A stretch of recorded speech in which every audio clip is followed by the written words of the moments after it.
বন্ধুরা, আমরা দেখলাম একটি ফ্যাসিবাদী শাসকের একটি পতন তিনি বাংলাদেশ থেকে পালিয়ে কিভাবে গিয়েছেন।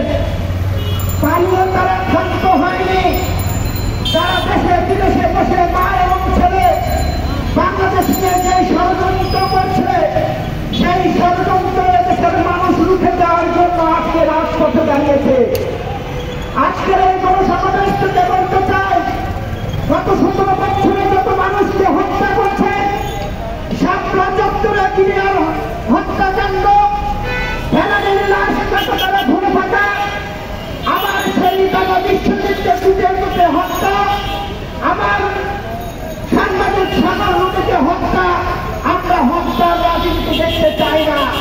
আমরা দেখতে চেয়েছিলাম সুন্দর বাংলাদেশ, কিন্তু ভোট থেকে যখন উঠি তখন ইসলামের সামনে যখন দাঁড়িয়ে তখন দেখি চতুর্দিকে মানুষের আঘাতে কেউ ঘুমের, কেউ খুনের, কেউ জেলের বিচার চাচ্ছে, কিন্তু বিচার চাও লাভ হয়নি। 17 বছরে শুধু কেঁদেছে বাংলাদেশ।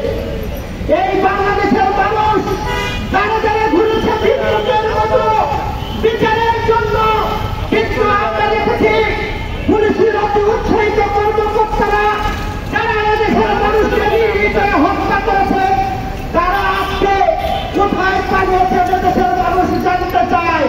এদেশের মানুষ জানতে চায় এই কসাই বাদুর কাদের কোথায় আছে। এদেশের মানুষ জানতে চায় আওয়ামী লীগের সভানেত্রী শেখ হাসিনা বাংলাদেশের জনগণের বিপদে ফেলে, আওয়ামী লীগের নেতা কর্মীদের বিপদে ফেলে তিনি পালিয়ে দিল্লিতে গিয়েছেন। আমরা ফেসবুকে দেখতে পাই 76 বছরের যুবতী তিনি প্রেমের টানে মোদির কাছে গিয়েছেন, কিন্তু মোদি তাকে গ্রহণ করে নাই। মোদিকে ভারত এবং বাংলাদেশের সেই বিনিময় চুক্তি, সেই চুক্তিতে বাংলাদেশের শেখ হাসিনাকে ফেরত দিতে হবে। যদি শেখ হাসিনাকে ফেরত না দেয় তাহলে ভারতের যে এম্বাসি, সেই এম্বাসি আমরা ফেরাও করবো। কারণ এদেশের মানুষের আকাঙ্ক্ষা শেখ হাসিনাকে বাংলার মাটিতে এনে আমার পিছিয়ে দেখেন ফাঁসির মঞ্চ, এই ফাঁসির মঞ্চে এদেশের মানুষ বিচার করতে চায়। ফেসবুকে মোদিজির সাথে আমরা একটি স্লোগান দেখলাম যে মোদিরও বউ নাই, শেখ হাসিনারও স্বামী নাই। মোদি শেখ হাসিনা এই কসাই মোদি এবং কসাই শেখ হাসিনা এক হয়েছে। ভারতের জনগণ বুঝতে পেরেছে মোদি কসাই, বাংলাদেশের মানুষও বুঝতে পেরেছে শেখ হাসিনা কসাই। কাজে যতই আপনারা প্রেম প্রীতি করেন, দীর্ঘ বয়সে কাজ হবে না। এদেশের মানুষ রুখে দেবে।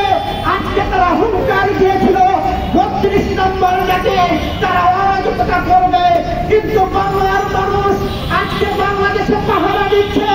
বাংলার মানুষ দেখতে চায় না সেই হেফাজতের হত্যাকাণ্ড, বাংলাদেশের মানুষ দেখতে চায় না সেই বিডিআরের হত্যাকাণ্ড, বাংলাদেশের মানুষ দেখতে চায় না সেই বিশ্বজিৎকে কিভাবে কুপিয়ে কুপিয়ে হত্যা করেছিল, বাংলাদেশের মানুষ দেখতে চায় না আমার ফেলানির বন্ধে কিভাবে কাঁটাতারে ঝুলিয়ে রেখেছিল।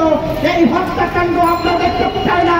আমরা গতকালকে দেখলাম যে দরবেশের কারণে শিয়ার বাজারে আমার ভাই আত্মহত্যা করেছিল, সেই আমাদের মাঝে উপস্থিত হয়েছেন আমাদের সকলের প্রিয় আজকের প্রধান অতিথি গণমানুষের নেতা যারা মাহমুদুল্লাহ মান্না ভাই। দেখতে চাই না সেই শেয়ার বাজারের হত্যাকাণ্ড।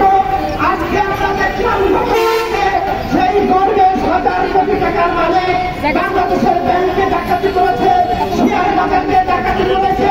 সেই ডাকাতি করে তিনি গণতন্ত্রকে পালাতে চেয়েছিলেন, কিন্তু জনগণ পালাতে যায়নি। ধর্মীয় মূল্যবোধের মুসলমানের মানে হয়ে যদি থাকে তাহলে গতকালকে আমরা দেখলাম গাড়ি এমনকি ঘুমাও তিনি চেক করেছেন, গাড়ি রেখেন নাই, ঘুম রেখেন নাই। তারপরে বাংলাদেশের মানুষের হাত থেকে তিনি বাঁচতে চায় না। আমি সর্বশেষ যে কথা বলতে চাই সেটা হলো এই ধরনের উৎসাহী যারা শিল্পপতি বলে দাবি করে, যারা বাংলাদেশের মানুষের অর্থ লুট করে শেখ হাসিনাকে অর্থ জুগিয়েছিলেন, বাংলাদেশ